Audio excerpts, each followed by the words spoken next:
नमस्कार विद्यार्थियों।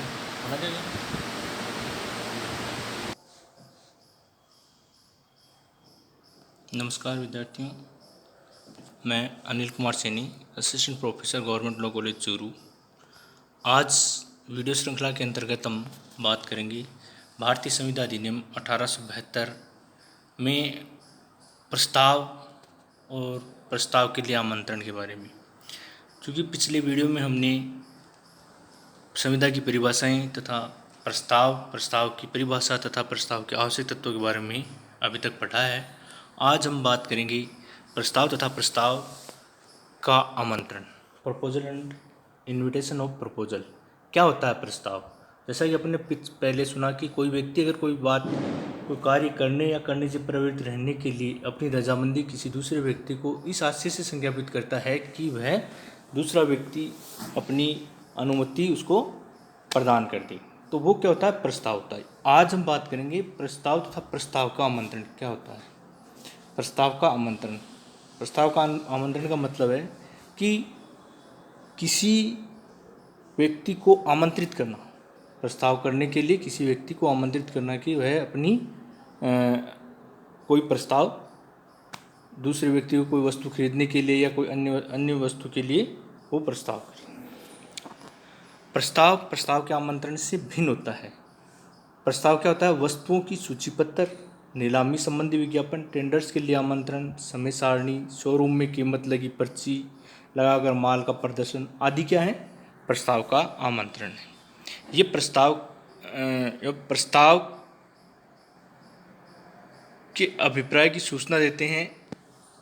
या तो ये जैसे जो भी सूची लगी होती है या कोई नीलामी से संबंधित विज्ञापन लगा होता है या कोई आमंत्रण होता है, टेंडर्स के लिए होता है, समय सारणी होता है, ये सारे क्या है कि प्रस्ताव के अभिप्राय की सूचना देते हैं कि हाँ इस प्रकार से आप प्रस्ताव कर सकते हो। प्रस्ताव के आमंत्रण में आमंत्रण देने वाले व्यक्ति को आमंत्रण के लिए दूसरे व्यक्ति की स्वीकृति प्राप्त करने का अभिप्राय नहीं होता है। उसका उद्देश्य तो केवल यह होता है कि वह इस सूचना या प्रदर्शन के आधार पर जो भी व्यक्ति उसे स्वयं व्यवहार करना चाहे वह उसके साथ संविदा करने के लिए तैयार, यानी किसी दूसरे व्यक्ति को आबद्ध नहीं करता है कि वह उस आमंत्रण को स्वीकार करे। केवल दूसरे व्यक्ति से सूचना या प्रदर्शन के आधार पर कि वह व्यक्ति संविदा करने के लिए तैयार है या प्रस्ताव करने के लिए तैयार है, इस प्रकार की वह केवल इस प्रकार का अभिप्राय होता है दूसरे व्यक्ति को आमंत्रित करने के लिए। जैसे इसमें हार्वे बनाम फेंसी का वाद है, बम्पर होलपेन का वाद है। ये भी क्या है कि प्रस्ताव के लिए आमंत्रण से संबंधित ही वाद था। ये विदेशी वाद था हार्वे बनाम फेंसी 1893 का, तथा भारतीय वाद जो था वो था मैकफर्सन बनाम अप्पन्ना का AIR 1951। 1893 में प्रस्ताव के लिए आमंत्रण के बारे में जो वाद था उसमें प्रस्ताव के आमंत्रण के बारे में बताया गया था, जबकि भारतीय वाद में यानी भारत में यह वाद मैकफर्सन बनाम अप्पन्ना में AIR 1951 यानी 1951 में प्रस्ताव के लिए आमंत्रण का वाद यहाँ पर आया था। अब हम बात करते हैं प्रस्ताव और प्रस्ताव के आमंत्रण में अंतर, कि प्रस्ताव और आमंत्रण किस प्रकार एक दूसरे से भिन्न है। तो सबसे पहले आता है कि प्रस्ताव क्या होता है। ये जो प्रस्ताव होता है, जब कोई व्यक्ति किसी व्यक्ति को कोई बात कहता है, कोई कार्य करने या करने से प्रवृत्त रहने के लिए कोई बात कहता है, तो कोई भी अगर प्रस्ताव होता है वो क्या होता है? स्वीकृति योग्य होता है।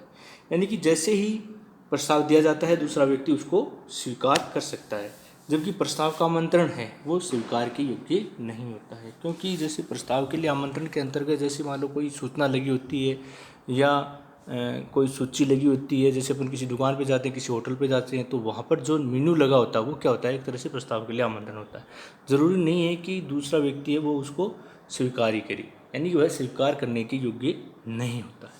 दूसरा जो इसका अंतर है वो है पक्षकार को दायी या बाध्य करने के लिए किया जाता है। जैसे ही प्रस्ताव है, किसी व्यक्ति को दूसरे को अगर कोई प्रस्ताव किया जाता है तो वो दूसरा पक्षकार उसको जैसे ही स्वीकार करेगा वो उससे बाध्य हो जाएगा या उसको करने के लिए दायी हो जाएगा। जैसे कोई व्यक्ति को अपन कोई कार्य करने के लिए कहते हैं कि आप ये कार्य करोगा तो मैं ये कार्य इसके बदले में करूँगा, तो जैसे ही वह उस कार्य को करता है तो दूसरा व्यक्ति भी बाध्य हो जाता है। जैसे ही प्रस्तावक है वो अगर कोई कार्य करता है तो प्रस्ताव ग्रहीता है वो भी बाध्य हो जाता है। जबकि प्रस्ताव का आमंत्रण होता है उसमें कोई भी पक्षकार है वो किसी प्रकार से दायी नहीं होता है और न ही बाध्य करने के उद्देश्य से प्रस्ताव का आमंत्रण है वो किया जाता है। अगला जो इसका डिफरेंस है वो है यह करार का रूप ले लेता है। जैसे ही प्रस्ताव है स्वीकृत हो जाता है तो वह वचन बन जाता है और वचन है वो आपस में करार का रूप धारण कर लेते हैं। जबकि प्रस्ताव का आमंत्रण है ये किसी प्रकार से स्वीकृत होने पर करार का रूप नहीं ले सकता है। अगला जो इसका अंतर है वो स्वीकृति पर पक्षकारों के मध्य दायित्व संचित हो जाता है। जैसे ही प्रस्ताव को स्वीकार कर लिया जाता है तो दूसरा पक्षकार है वो उससे बाध्य हो जाता है और वह उनके मध्य दायित्व है वो स्वीकार हो जाते हैं। यानी कि दूसरा जो पक्षकार है जैसे ही स्वीकार करेगा उसको दूसरा पक्षकार उसके लिए दायी हो जाएगा, यानी उसके ऊपर दायित्व का भार आ जाएगा। जबकि प्रस्ताव का आमंत्रण है ये प्रारंभिक रूप से आपसी बातचीत होती है और इनके मध्य किसी प्रकार का कोई भी दायित्व सर्जित नहीं होता है। जैसे अपन प्रस्ताव कोई भी होटल पे जाते हैं, किसी दुकान पे जाते हैं, जब जो सूची लगी होती है उसे देख कर अपन कोई पूछते हैं उनसे ये इतने का है, ये इतने का, या जो भी सामान अपने को मिलता है तो वो उनके बीच में किसी प्रकार का कोई दायित्व सर्जित नहीं होता है। इस प्रकार से अपन प्रस्ताव और प्रस्ताव के आमंत्रण के बारे में अपन ने ये देखा है कि क्या प्रस्ताव होता है और प्रस्ताव के लिए आमंत्रण क्या होता है। यानी प्रस्ताव जो होता है वो एक तरह से संविदा की प्रथम सीढ़ी होती है, जबकि प्रस्ताव का आमंत्रण वो किसी प्रकार की कोई सीढ़ी नहीं होती है। वो केवल व्यक्ति को प्रस्ताव करने के लिए आमंत्रित किया जाता है, जबकि प्रस्ताव में जैसे ही प्रस्ताव स्वीकार किया जाता है तो उसमें दायित्व अधिरोपित हो जाता है। अगला जो अपन बात करेंगे वो है प्रस्ताव का प्रतिसरण, यानी कब है जो प्रस्ताव किया जाता है उसका प्रतिसरण किया जाता है, रिवोकेशन ऑफ प्रपोजल। यानी कब कोई प्रस्ताव को वापस लिया जा सकता है या प्रस्ताव का प्रतिसरण किया जाता है। तो सबसे पहले अपन इसके बारे में जानेंगे।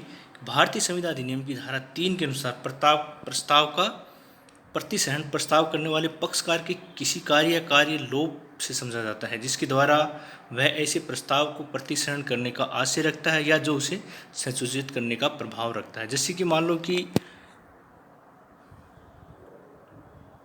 अपन देखते हैं कि कोई भी व्यक्ति को अपन कोई बात का कोई कार्य करने के लिए कहते हैं या उस कार्य से करने से प्रवृत्त रहने के लिए कहते हैं।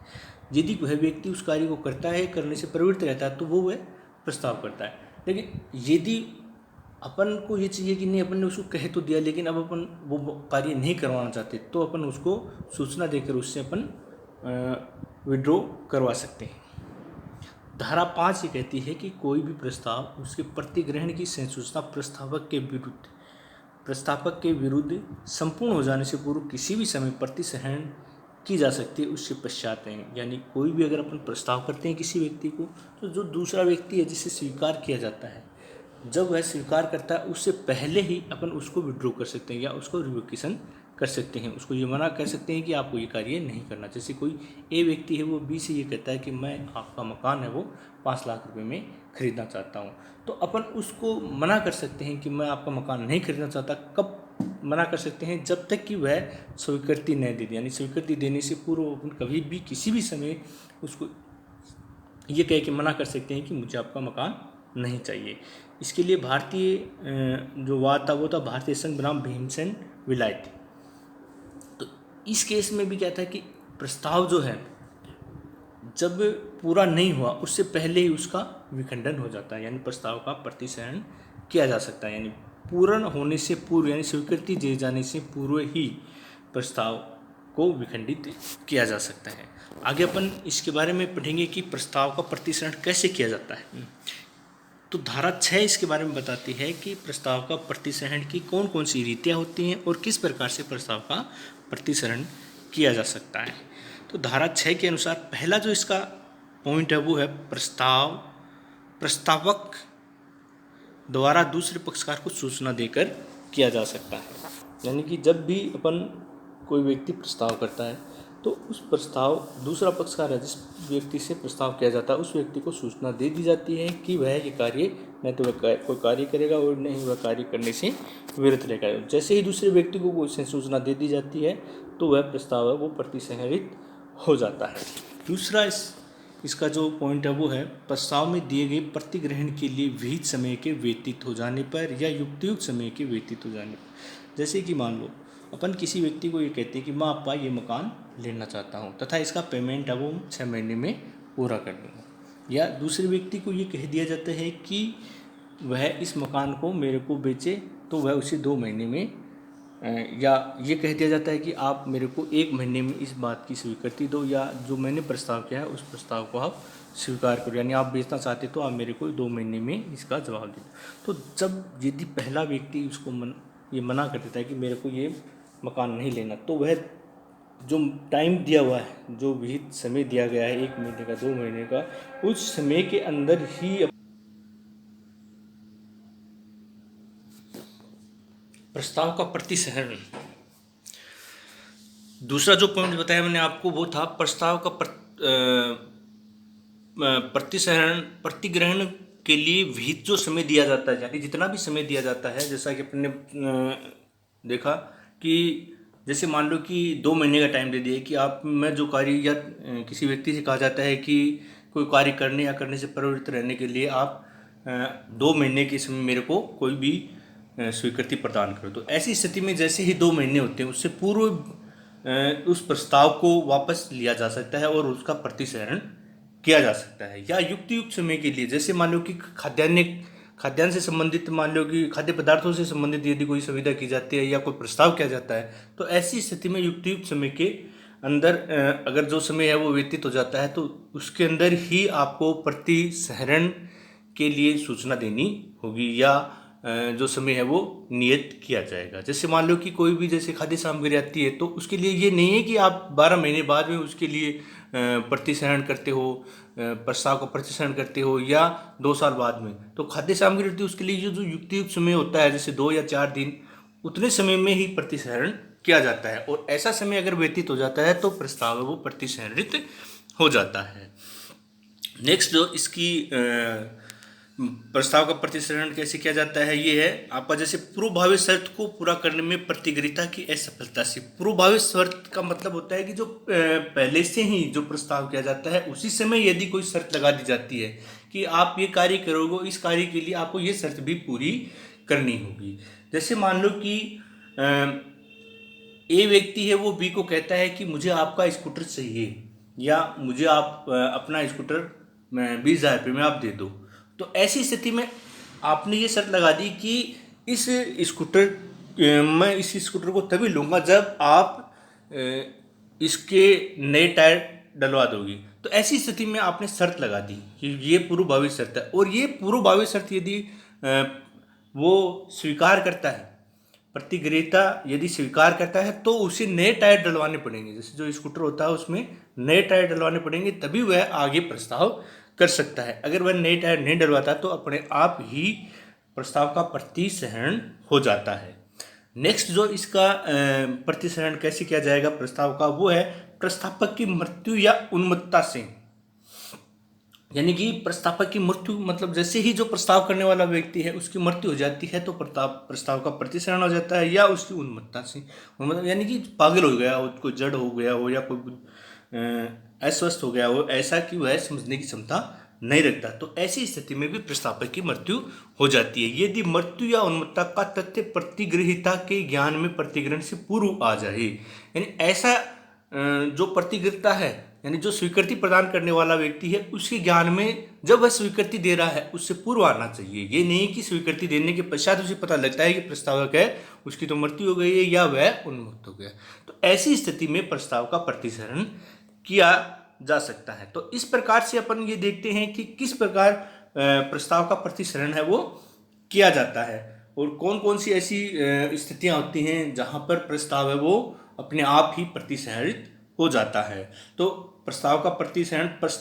प्रतिग्रहीता के ज्ञान में आने से पूर्व, यानी जो प्रस्ताव है उसे ज्ञान में आने से पूर्व कभी भी किया जा सकता है। तो इस प्रकार आज का जो अपने जो टॉपिक था उसमें अपने प्रस्ताव और प्रस्ताव के लिए आमंत्रण तथा प्रस्ताव का प्रतिसहरण कैसे किया जाता है उसके बारे में अपने चर्चा की। धन्यवाद। आगे भी अपन इसी प्रकार से अपन चर्चा करते रहेंगे। धन्यवाद।